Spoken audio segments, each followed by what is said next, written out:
Assalamualaikum warahmatullahi wabarakatuh. Perkenalkan, nama saya Olivia Putri Maharani dengan NPM 2151054. Mahasiswi dari Prodi Ilmu Hukum Universitas Internasional Batam akan menjelaskan tentang mata kuliah pengantar Ilmu Hukum Indonesia untuk pemenuhan tugas akhir semester 1.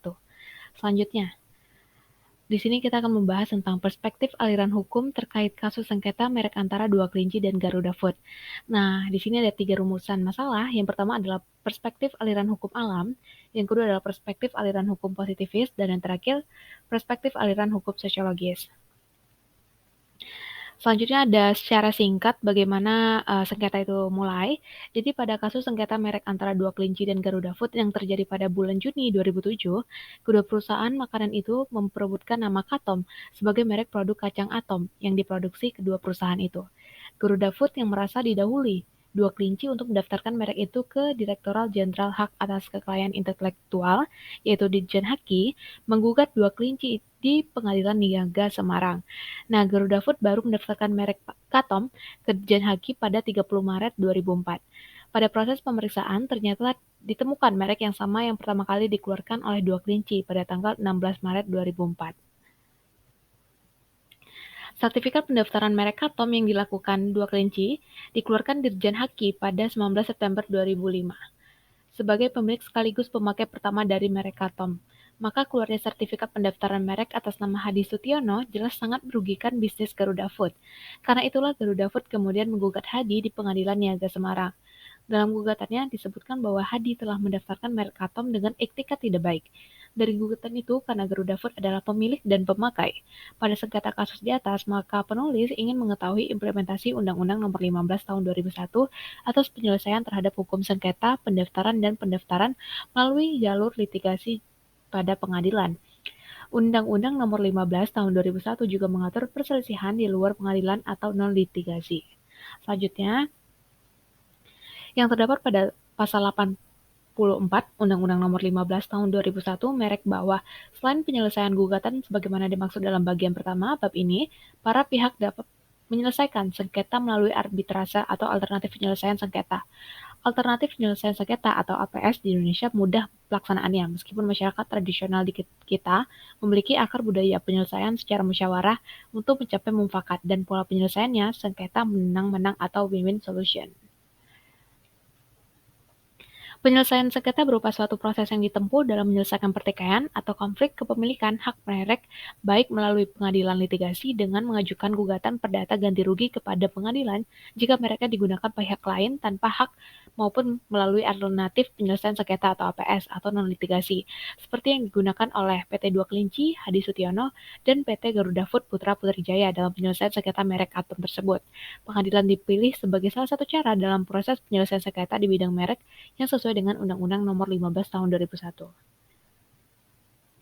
Tentang merek khususnya di dalam penyelesaian sengketa gugatan pendaftaran merek antara PT Dua Kelinci, Hadi Sutiono, dan PT Garuda Food Putra Putri Jaya yang diperiksa pada Pengadilan Niaga Semarang pada 22 April 2007 dalam surat gugatan tanggal 12 April 2007 dengan nomor register nomor 5 garis miring HQ garis miring M garis miring 2007 garis miring pn.niaga.smg dan putusan kasasi nomor 032 garis miring pdt.sus/2007 karena ada alasan dari tergugat.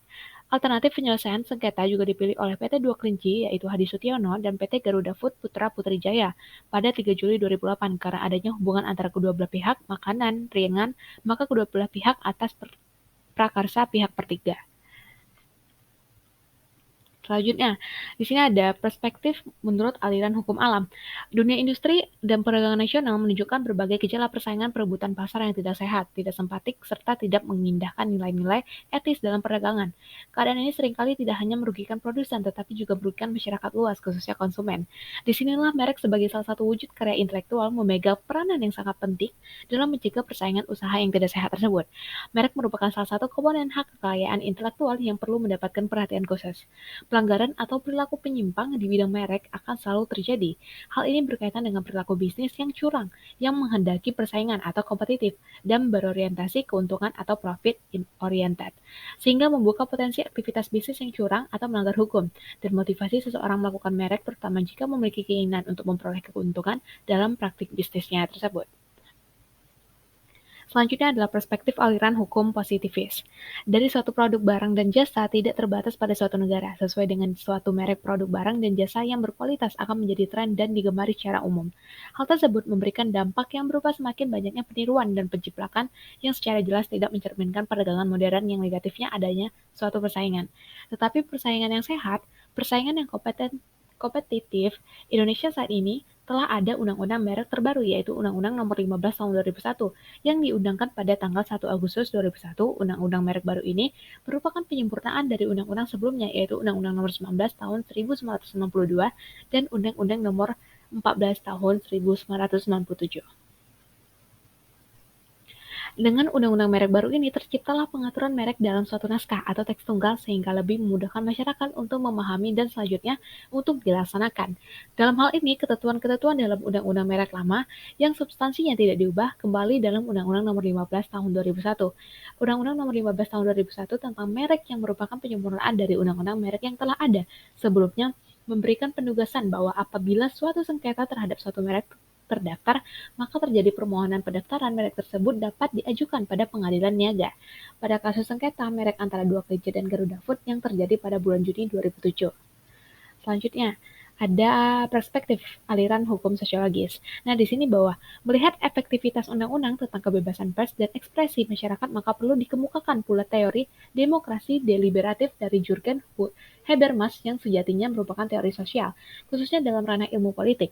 Meski demikian, tetap perlu dipertegas bahwa kajian sosiologi hukum atau sociological jurisprudence merupakan kajian hukum dengan menggunakan perspektif sosial, yang artinya di sini bahwa masih menempatkan hukum sebagai norma sosial. Hal ini dapat dibedakan oleh Suteki dalam tabel sebagai berikut. Sociology of Law adalah cabang dari sosiologi sehingga beredar dalam ranah ilmu-ilmu sosial. Ilmu hukum sosiologis adalah salah satu aliran dalam ilmu hukum atau filsafat hukum, sehingga masih tetap dalam ranah ilmu hukum. Dalam kasusnya ini, penyelesaian sengketa atau APS di Indonesia mudah pelaksanaannya, meskipun masyarakat tradisional kita memiliki akar budaya penyelesaian secara musyawarah untuk mencapai mufakat, dan pola penyelesaian sengketa atau menang-menang win-win solution. Selanjutnya, penyelesaian sengketa berupa suatu proses yang ditempuh dalam menyelesaikan pertikaian atau konflik kepemilikan hak merek baik melalui pengadilan atau litigasi dengan mengajukan gugatan perdata ganti rugi kepada pengadilan jika mereknya digunakan pihak lain tanpa hak maupun melalui alternatif penyelesaian sengketa APS atau non litigasi seperti yang digunakan oleh PT Dua Kelinci atau Hadi Sutiono dan PT Garuda Food Putra Putri Jaya dan penyelesaian sengketa merek Atom.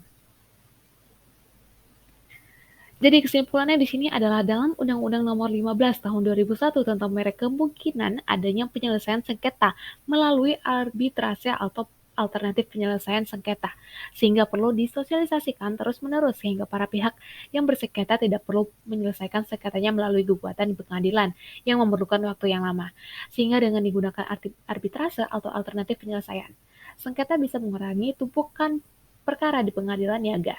Perlu melakukan pembenahan instansi di pengadilan niaga, khususnya kepada aparatur penegak hukum dalam hal ini.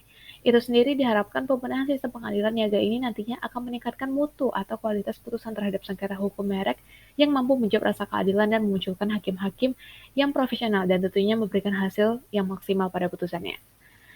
Baiklah teman-teman, sekian itu saja yang dapat saya sampaikan. Lebih dan kurangnya mohon maaf. Terima kasih.